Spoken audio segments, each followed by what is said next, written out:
It's Friday night. It is the off season. Is there such a thing in the NFL? Is there such a thing for Raider Nation? Of course not. We're here to talk about Raiders football. This is Silver and Black tonight here on the Mightier 1090 ESPN Radio. You are with Scott Gulbransen and one Mr. Maurice Moton, and we are here to talk about Raider football. Make sure you follow us on our website, silverandblacktonight.com. Also, on Twitter, make sure you get part of the conversation. Follow Mo at MOEMOTON. You can follow me at LV Goalie. We appreciate you guys being here as the NFL season has come to an end, and we are ready to talk with my partner, Mr. Mo Moton. And Mo, man, the Super Bowl, in some ways it did not disappoint because it was a close game. It wasn't a blowout, which is a good thing. But at the same time, as close as it was, it wasn't exactly a thrilling game, and there certainly was a share of controversy we'll get into. But the Rams win their first Super Bowl in Los Angeles. What were your overall thoughts about the game? I actually enjoyed the game. As you know, for the first time, I didn't have to do live updates in between quarters. I actually got to sit down and digest everything. And I know what your rant is going to sound like today, but I will say that, from after the wild card week, all the games have been down to the wire. I don't think you can ask for anything more from a competitive standpoint. Games coming down to the final drive, a field goal here or there. We had Jeff Parles on. He said it can go field goal either way, and he was absolutely right. Mm-hmm. I did hit on some of my bets, so I'm not in the street selling whatever I need to sell to make ends meet. But I enjoyed the game from all perspectives. I know a lot of people aren't happy with the calls late in the game. I'm sure you're gonna get into that, but I think it was pretty good officiating for about 57 minutes. Yeah, and that's the key for me, right? Which is your point right there about the 58 minutes or so, and I loved it. I mean, it was amazing watching a game where the referees understood, especially on that stage with the Super Bowl, the biggest game there is, them just leaving it alone. And I appreciated that because you didn't see a lot of the calls. And you saw things they would have called during the regular season, no doubt about it. Holding calls, little ticky-tack, even PI calls.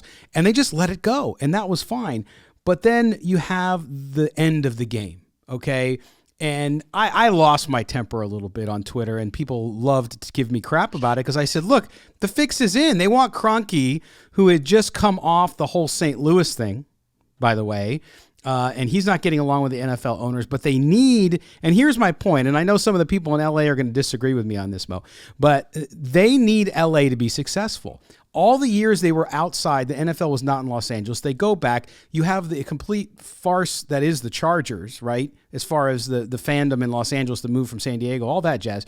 And then you have the Rams. The Rams are doing well. The Rams have all the money in the world, great franchise. They build a beautiful stadium that the Chargers are tenants in, and the Rams really own. And so they, I just saw this happen at the end of the game with the holding call, okay, over the middle. On the same play, Mo, on the same play, you know what I'm going to say, right? I know what you're going to say. The same play, there is a false start. In fact, there were several false starts on that drive. But on that same play, there's a false start. Now, again, they're not calling stuff. Okay, fine, don't call it. But then you call at the most pivotal time of the game on the game-winning drive inside the 20-yard line. You're calling what becomes a determinant play. Did the Bengals lose only because of that play? Of course not. The Bengals couldn't get 3 points in the fourth quarter. Had they kicked a field goal sometime in the fourth quarter, they probably win the game, right? But to me, this is what I'm going to say definitively. To me, the NFL is getting closer to predetermined outcomes. I'm not saying it's all the way fake like WWE, and if you didn't know that WWE is fake, we got bigger problems. It's fake? But it is? Yeah. Okay. Just check. I'm sorry. I shouldn't say fake because actually those guys are amazing athletes and performers. Predetermined outcomes. Predetermined outcomes, correct. Now, the NFL to me is becoming, if you see what happened throughout the year, you've seen over the last several years, some of these calls come down. Now, people will laugh and say, oh, come on, dude. There's not referees saying out there, okay, now we're going to call the game for the Rams. But I'm sorry, Mo, it's starting to just feel that there is all of this natural inclination to have more control. The teams are in such parity, right? So often what ends up happening is you have a situation where a game is going to come down to a call. Okay. And it's not like going back to when the Raiders got screwed way back decades ago where you didn't have replay and you couldn't figure it out. And sometimes it just went that way. Now, though, you're seeing throughout the league, we saw throughout the course of the year as well, Mo, that the calls and the refereeing. Now, again, it's a hard job. Look, sometimes it's not bad calls. It's just what it is. But I just see the NFL, and they don't seem to really care. We've talked about this on the show before. But to me, in your biggest game, the biggest audience, on the biggest stage, and you call nothing for 58 minutes, and then the last 2 minutes you call two massive and miss two massive calls. I totally agree. I didn't like the call. They replayed it a bunch of times, and I saw it. I didn't think Logan Wilson. I think what Logan Wilson did, you see on a bunch of plays. So it's kind of like a judgment thing. So I agree with you. If you're going to leave it, if it's a judgment call where you can call in every play, but you don't have to, don't call it. I would like to see referees swallow the whistle unless it's an egregious penalty. Like you have to call that. There's no missing that. Like the person sitting up in the nose bleacher seats can see that. So I agree with you there. But I will say that it's, as you said, it's a hard job. It comes down to human discretion. There's human error. Now, of course, they made that call, and that's what you got to stick with. But people will say, well, they missed the call on Jalen Ramsey when Jalen Ramsey had his face mask pulled, and T. Higgins scores that touchdown. Now, I don't want to say it's a make call because I believe one of the retired refs, Pereira, said that there's no such thing. I may disagree with that, but let's just understand that the Bengals got 7 points off of a missed call as well. So, again, it's an imperfect profession, but I enjoyed the game overall. Yeah, and I agree with you. I mean, look, the Bengals, the no call on Higgins with the face mask or whatever you want to call, although the referee doubled down after the game and said, no, that was not a penalty, which... We know that was a pet. Come on now. I know. The guy's head was turned 90 degrees. Absolutely. You can't dispute that. No, I agree. And so that was a big play too. So I get that. And again, the Bengals get a field goal in that fourth quarter, they win the game, right? I mean, they really do because you just get the lead and you're at least a tie game. At the very least, you're going into overtime.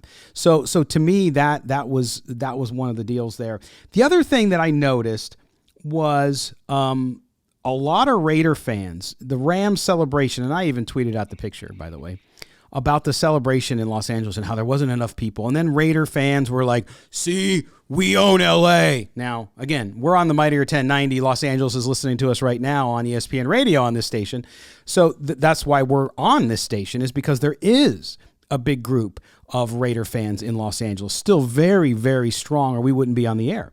But I just think it's kind of like, why? Who cares? Like, who cares if their celebration is smaller than another? Right. And then somebody brought up Arash Markazi, our colleague here on the station, showed a picture of the Raiders when they won the Super Bowl back in '83. There was no parade. It was a celebration in downtown Los Angeles with 11,000 people. So it's really weird what people decide they want to pick on each other for. It's like, I just want to win football. If I'm a fan, I want my team to win games and win a Super Bowl. I could give two craps about how big the parade is and what happens at the parade. Listen, Scott, and this is no diss to any fans out there, but when your team is not in the Super Bowl, your team is not hosting the Lombardi Trophy, you're going to take any win that you can get. So you're going to pick at little things. Oh, I remember I posted an article about the Rams Super Bowl because I had to react to it. And there was a Raider fan who hit me up on Twitter, and he was like, would you want the Raiders to win a Super Bowl that way, having to buy their ring? Because, the Rams, basically, they brought in Odell Beckham Jr., they brought in Von Miller, they brought in Matthew Stafford. He's like, wouldn't you prefer the Raiders to have homegrown talent and I have to buy their ring? And I'm looking at this message like, a Super Bowl win is a Super Bowl win, however you get it. So to my point, anytime you're not in this big game, you're just going to pick out any little thing just to uplift your squad and your team. Yeah. Yeah, but to me, if they buy it, buy it. What does it buy it mean? If you look at the Rams, they gave away all those draft picks. But the Rams actually built, I mean, where did Aaron Donald come from, right? Where did some of these other players? Yes, they went, Cooper Kupp, exactly, the MVP. They went and they did fill the roster. Welcome to the modern NFL, folks. Okay, you have to build a roster, and it's not going to happen. Look at the Raiders. The Raiders have screwed up on draft picks. If they just waited until they grow homegrown talent, you know how long it would take for them to try to win or be as competitive as they are right now? Look what they did last year and how they won 10 games and the veterans they brought in. So to me, it's about winning. And the Rams, will the Rams pay on the back end? I think they will. I think they're going to go through a real down period when all of these contracts end and they're stuck without draft picks, right? But would they trade that for a Super Bowl in their first couple seasons back in Los Angeles? Absolutely. What Raider fan would not say, okay, let's pretend Derek Carr's not in the picture because we're going to talk about him later. But if Derek Carr's not in the picture and you need a quarterback, and you can go get Russell Wilson, and it gets you over the top to win a Super Bowl, you wouldn't do it? No, you'd say draft a player and let's wait 4 years? Yeah, absolutely. And again, it goes back to my point that people are just going to pick at any little thing. But I like the way it was set up where you see the Bengals and you see the Rams, and they both got to the Super Bowl different ways. The Rams, a lot of people, they bought their – they brought in, as I said, they brought in a bunch of veterans. They did have Aaron Donald, who slipped in the draft because of his size. They did have Cooper Kupp, third round. But look at the Bengals. I mean, they drafted Joe Burrow first overall. A lot of their players are homegrown talent. So there are different ways you can get to the big game. You don't have to trade for a bunch of players. You don't have to draft exceptionally well. You can have a mixture of the two. You can go one way or the other. It all depends on your approach and how well you pick up players and how you evaluate talent. Yeah, no, I agree with that. And that's the other thing, too. What I think we texted about this. Or I was texting with our good friend Kelly Kreiner. Trash. People, our good friends over at Just Blog Baby and Greg, those guys, I love those guys, so I'm not criticizing them. But there was a story that said, hey, this is the Raiders could be the Bengals of next year. And I'm thinking, was that Al Davis's mantra? Just be the Bengals, baby? Like, and I actually, if you read the story, it's a good story, and the headline maybe is a little misleading. But it's about a team going far in the playoffs a year after they did. And the difference was, to me, the Bengals were 4-12 last year. The Raiders won 10 games this year. So the Raiders are a lot further along and I think can turn it around quickly from being competitive to maybe making a deep run. It's just really interesting in today's world because people are inundated, Mo, with so much information about football. They can watch almost every team if they have Sunday Ticket, for example. They can see how everything's going. But the whole thing with parity to me is getting interesting because it's so great for the sport, I think. And I want to get your opinion on this. It's so great. So the fact that the Raiders won 10 games in a year where they had so much struggle shows that this league, everything is so close. So a team can go from 4-12 to the Super Bowl. But at the same time, I think in some ways that leads into some of the discussion we had earlier around predetermined outcomes. There's just not a lot of differentiation between the teams. And so on any given year, you make a few changes and things can turn around quickly. So are we ever going to see a dynasty again, do you think, in this sport with the way it's going now? I think it's tough. I think what the Patriots had, because people call that a dynasty, it was a perfect storm. You have arguably the best head coach in history. Mm-hmm. You have arguably the best player, NFL player in history in quarterback Tom Brady, who just retired. So what are the chances that happens again when you get a top, an elite coach, an elite quarterback, and they stay together with free agency, contracts, guys want new deals, guys want to go play elsewhere, guys want to go play with this guy, I want to go play with that guy. And it's hard. And that's why Raiders fans are going to hate me saying this, but I respect what the Patriots built. Despite all the scandals that they had, mm-hmm. to be able to stick together and win that many Super Bowls and just go on and be competitive, because everyone knew once you got on the field with the Patriots, you're going to get their best shot. You're expecting the Patriots to win in a big critical game. So I don't see that happening maybe anytime soon. Maybe I'm a lot younger than you. No offense. But I might see it. I might see it at the tail end of my lifetime when I'm in my 50s and 60s. Yeah. I may see it again. But if you're over the age of 40, probably not going to see it again. What are you saying? What are you saying? Sorry, Scott. I hope you live to 100, Scott. And if you do, you will see it again. Yeah. If I live to 100, we'll see how it goes. But you're right. I just think though that, and again, the NFL, in so many ways, this is kind of the glory years. I mean, the early years of the NFL, AFL, the merger, and of course the first 5-6 Super Bowls is so often considered that golden age. The late '60s into the '70s, the Joe Namath, the Bart Starrs, all those guys.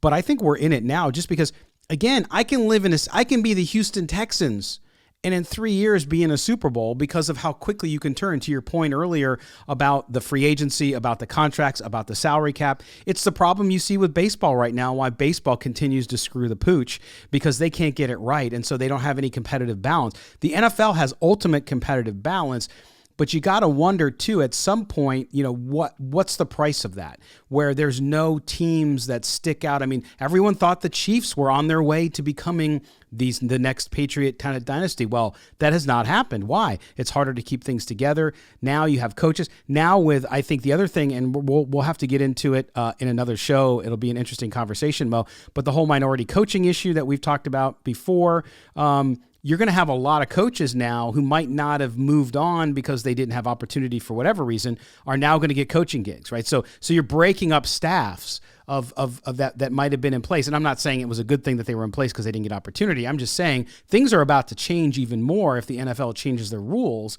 And so I anticipate that we'll see even more competitive nature. I also think that rule changes have created a lot of this. So the NFL continues to change the game by slowly and quickly changing small rules that most fans don't recognize at the beginning, but then when it comes up in a game and they see it, it suddenly has a complete different impact. And we'll have to see how this offseason goes with all that. But the NFL, to me, is at a weird place. It's in a weird place with all of the social justice stuff that's been going on. It's in a weird place with the coaching question on whether or not you agree minority hiring is not happening fast enough in the right way. It has issues with safety still. So it's going to be, I think, an interesting few years to see what they do with all these issues that the sport is facing. Because as good as it's doing, as much money as it's making, it also has problems.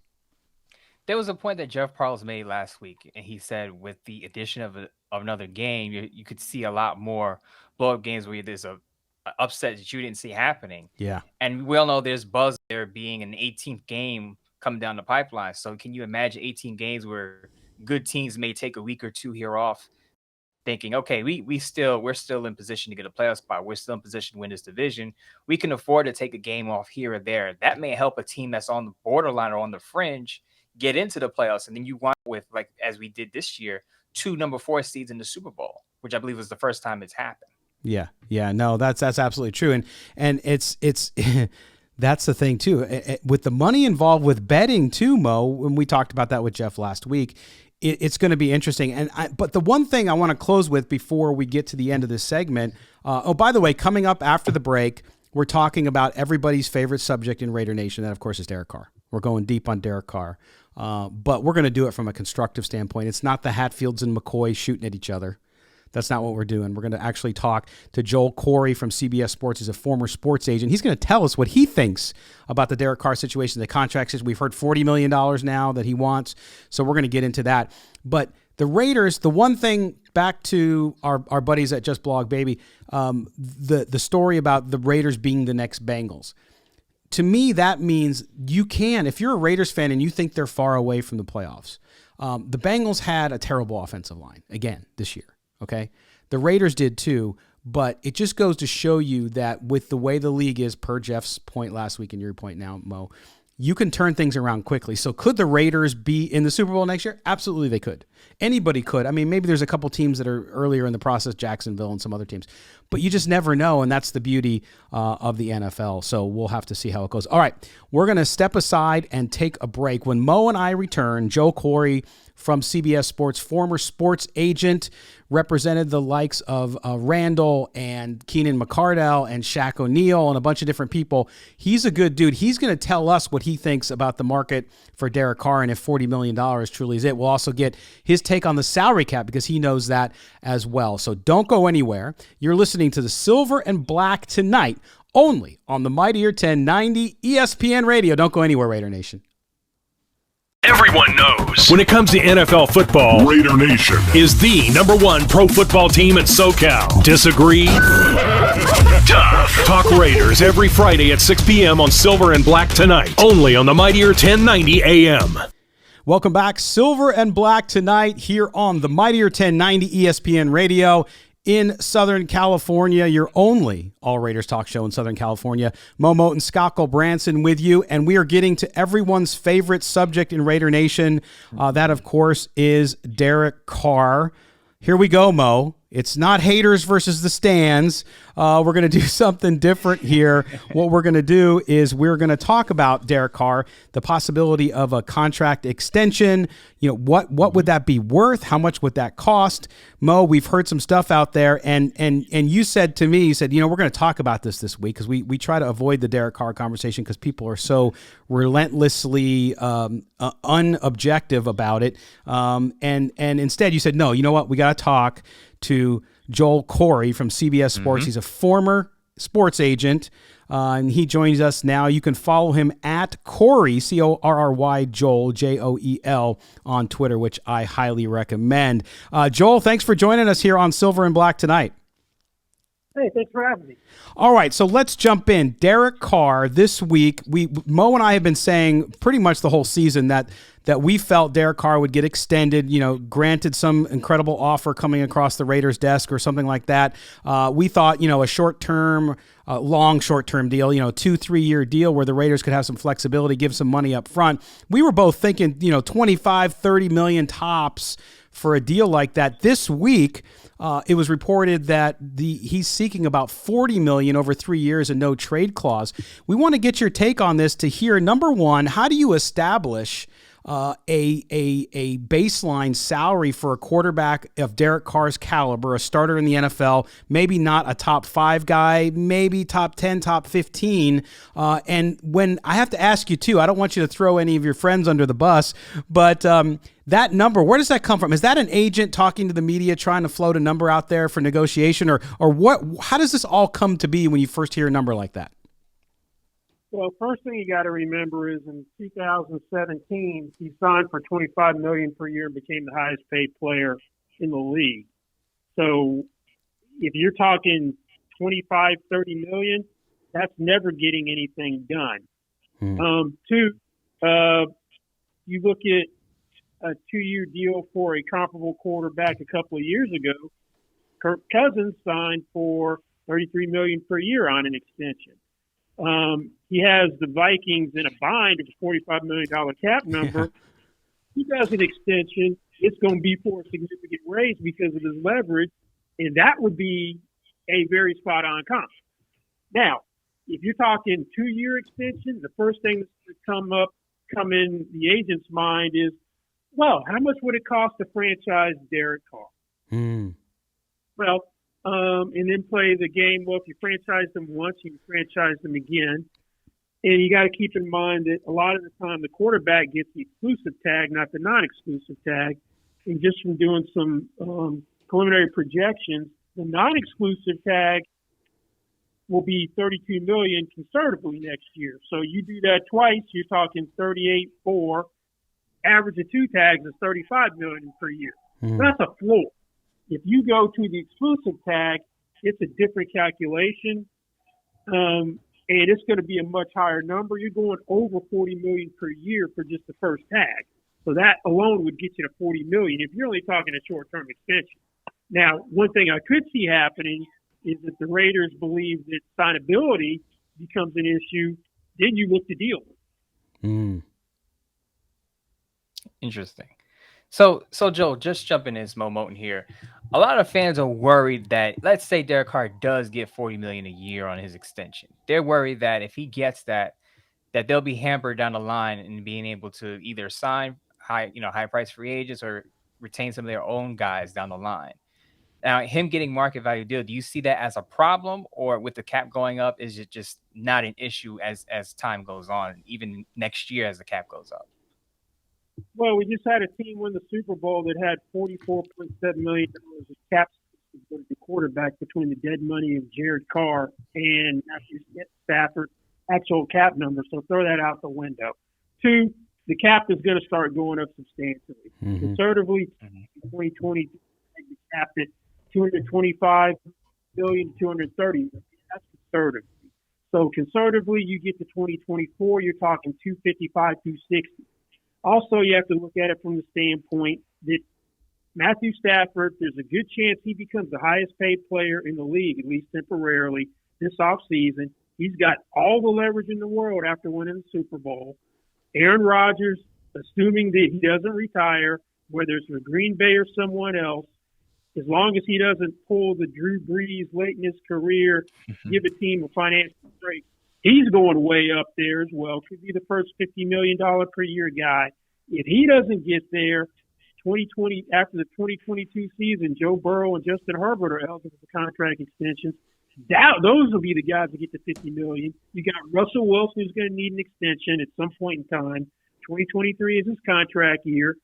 Cousins is in a contract year in 2022. So even if you put Derek Carr at, say, 40, he's dropping down the totem pole very quickly. Right. And that, I'm sorry, Joe, and that was the point I was trying to make, that a lot of people are freaking out about this $40 million figure right now. But as you just explained, next year, it's not going to be that big of a deal with all the guys coming up needing new deals or probably reworking their contracts. Now, when I talk to guys, Kyler Murray. Yeah, right. Kyler Murray. Kyler Murray is also eligible this offseason. That's correct. He's eligible right now. Yeah. Right now. Exactly. And so a lot of cap guys talk about, okay, sometimes the AAV is kind of overblown, and they talk about the guaranteed money. What do you think Derek Carr's guaranteed money would come in at if he signs a deal this offseason, assuming he does? It depends on the length. If you're talking 2-year extension, he may want all of it becoming guaranteed at some point in time, kind of like in the Cousins deal, in at least the first 2 years guaranteed. Now, if you're talking longer extension, we've already seen that. Well, one thing in football contracts, the guaranteed money lags way behind other sports. We just had the first contract of $100 million fully guaranteed at signing, which was Josh Allen. So we're talking probably 70, 80 fully guaranteed at signing, and then guarantees if it's a longer extension will be over $100 million. Overall guarantees, that is. Wow. Yeah, and so again, we're talking to Joel Corry. Joel is a former sports agent, also now writes at CBSSports.com, knows the cap. That's why we're tapping into his amazing knowledge here with all of this. You look at the Derek Carr situation, Joel, and I have to ask you, you put yourself in his agent's shoes, and you start to look at this negotiation. You know, there's been talk on both sides that, you know, Derek Carr wants to remain a Raider for the rest of his career. He always says that. He says the right thing, of course. Now you have Josh McDaniels at the head coach. You have Ed Ziegler there as the new general manager. They've said positive things, but of course they're not playing their cards. They're playing poker as well, but they've been very positive. If you're Derek's agent right now and the way this thing is going and this number has been floated out, what should Raider fans expect? Is this something we're going to see if they come up with a deal and they can do it pretty quickly that we'll see, you know, towards the NFL draft in that period when they open up? Probably not that quickly. There's no urgency from the way the contract's structured. There's no March roster bonus, which would force your hand. You got to also remember that the agent works for the client, so he takes his marching orders from Derek. And I remember Derek's press conference when he got his contract. He said he left some money on the table so they could sign Khalil Mack and Gabe Jackson. One of the two signed. Maybe he just has a mindset of not going after full market value. If that's the case, maybe it's close to $35 million on an extension. But if it's always left to the agent's devices, where you have a client who's like following the agent's lead and isn't giving him specific directions, then it's not going to be anywhere close to $35 million.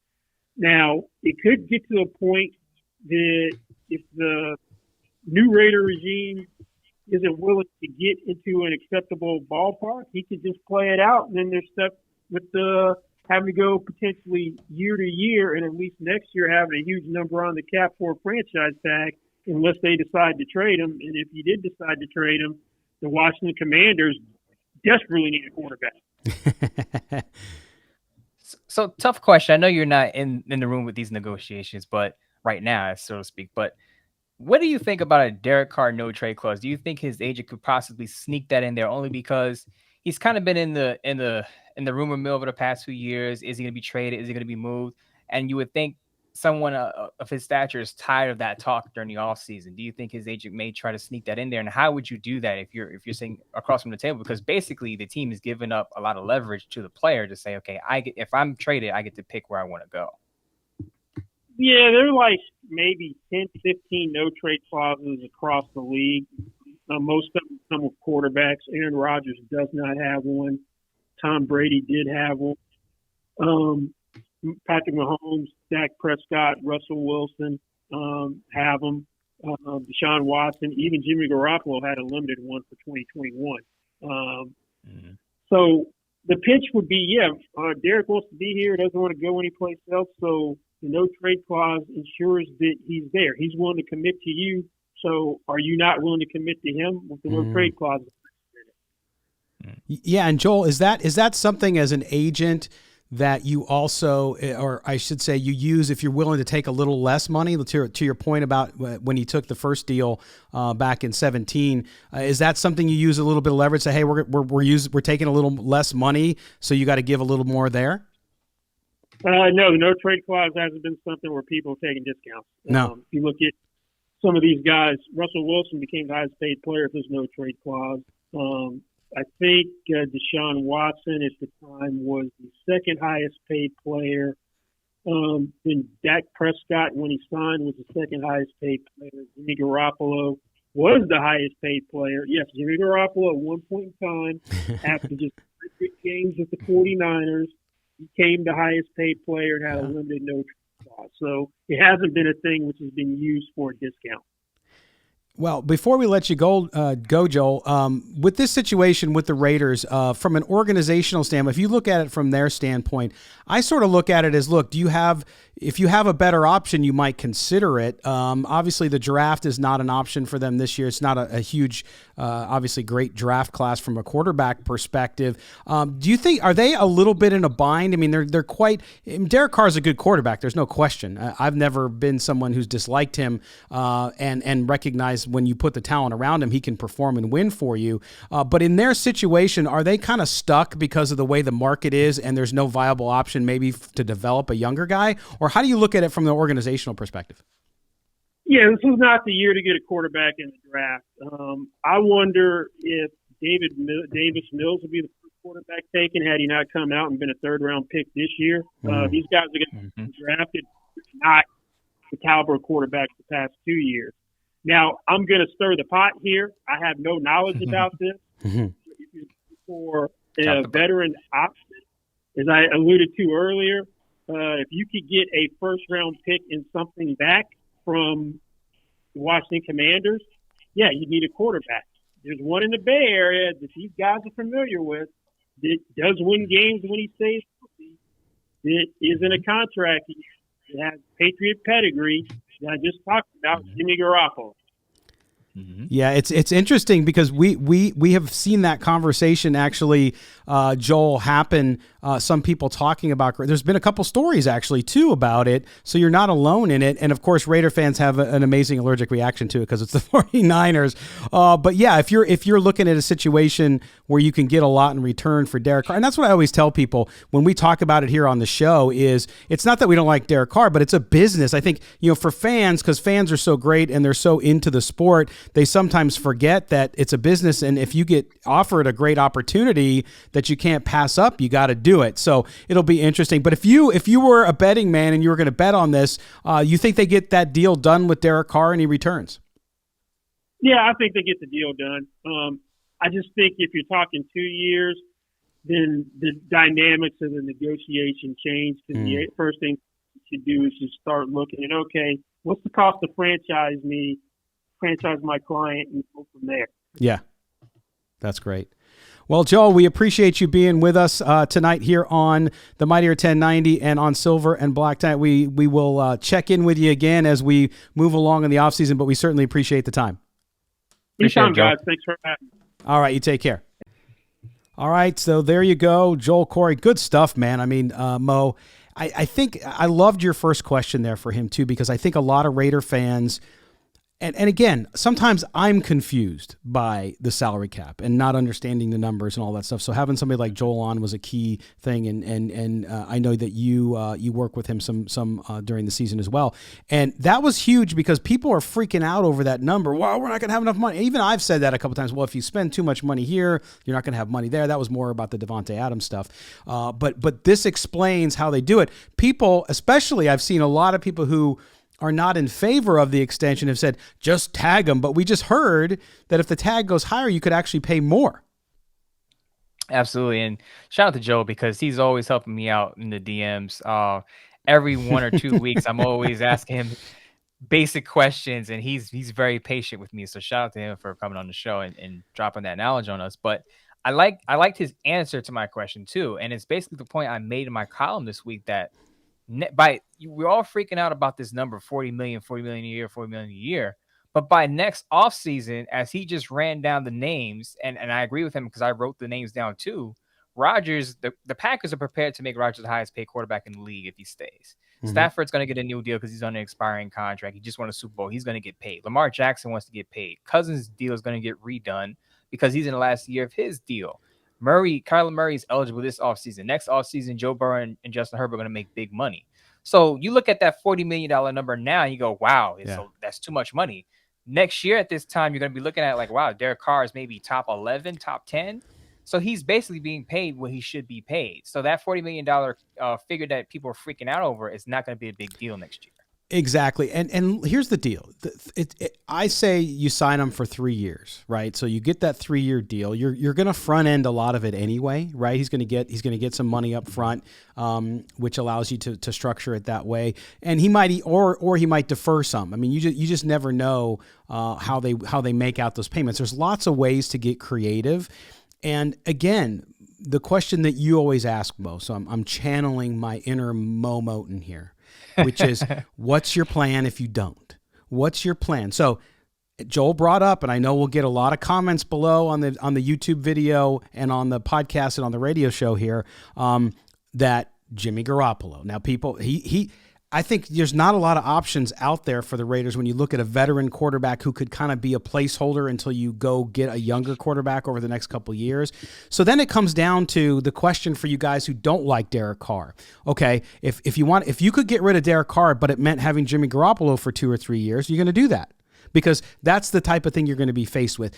Not Russell Wilson, not Aaron Rodgers, not Deshaun Watson. The chances of that happening are next to slim and none. So Mo, that's the point here too. You have to look at it, and if that's the case, Derek Carr at $40 million is a fine deal because once the other deals for the other big quarterbacks fall in place, it's going to be a bargain.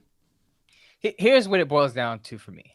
You're either going to pay the market value for Derek Carr, who will keep you in the playoff mix, or as you suggested, you're going to go with Jimmy Garoppolo as a bridge. I wrote about Carson Wentz today. That article dropped on Bleacher Report. Are you comfortable with Carson Wentz, who has an injury history, who couldn't beat the Jaguars in Week 18 to get the Colts in the playoffs last season? I don't think so. Right. So it's either you pay the market value, or you're going to take a step down and possibly go 4-13, 5-12 next year. And I don't think Raiders fans want to go through that again. No, I don't think so either. And I think, again, no matter whether you're a Carr fan or not, he's a good quarterback. And you put him in the right situation with a good offensive line, with the right wide receivers. You get all that stuff together, and he can win.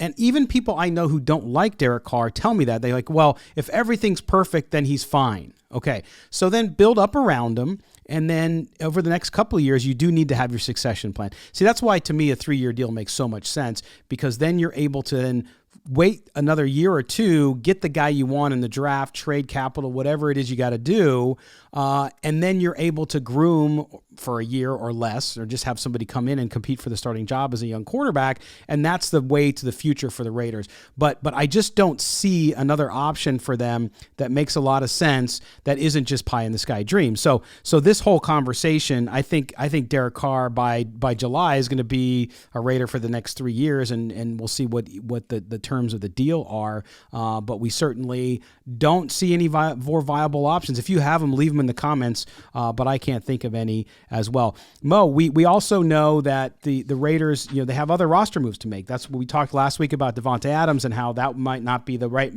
use of money if he was available. This week, they did sign Cre'Von LeBlanc.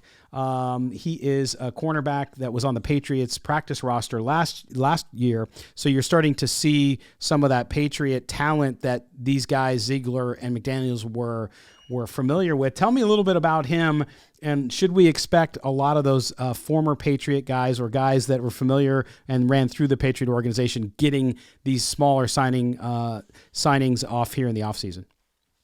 Well, first of all, not a lot about him because I don't think he's going to be on the active roster when the season rolls around. You're going to get a lot of these Patriot cast-offs and guys coming up. And as I made the point about what Mark Davis said, McDaniels and the Patriots have done it with a lot of no-names. So maybe he's a no-name that comes up. But I don't expect much there. I actually expect the Raiders to go out. If they're going to get a cornerback that's going to make some noise, they're going to have to spend some money or draft high at the position. Because as I said, I don't think Casey Hayward is going to come back and the Raiders going to need to lead corner. Now, Patrick Graham, as I've said before too, once he likes man coverage, not likes man coverage, but he believes man coverage is important. Yeah. So I believe you're going to get a guy in that mold, and that guy's going to get highly paid. Now, one point I want to make really quick about what Joel said, and he said, the cap's going to go up. And I think that's a point that a lot of people are missing with this situation is that, remember, the NFL took a lot of losses because of COVID. Yep. So the cap did not go up, past season. Now it's going in the right direction. So not only is Carr's $40 million going to be pretty much average for a player of his caliber, but you're going to have more room to work with the cap going up significantly. Yeah, no, absolutely right. And it's going to be an interesting offseason and one that I know we will cover here. We're out of time, Mo. Incredible. Thanks to Joel Corry for being with us and going through the Derek Carr situation. We want to hear what you guys have to say. Remember, follow Mo on Twitter at MOEMOTON. I am at LVGully, GULLY. We appreciate it. Mo, I'll talk to you next week, man. Yeah, I'm going to hit Ziegler up to see if I can get a contract since the cap's going up. Maybe get some guarantee money or something, help Make sure there's a no trade clause. I'll tell you that much. You don't want to end up in Jacksonville. All right, for Mo Moton, I am Scott Gulbransen. Thanks for listening to Silver and Black tonight here on the Mightier 1090 ESPN Radio. Make sure you subscribe to the audio feed. Make sure you check out our YouTube channel where you can also see the show on video. Subscribe there as well. Thanks to everybody out there. Raider Nation, have a great week. We'll talk to you next week as we get the off-season program here started up. Take care, everybody.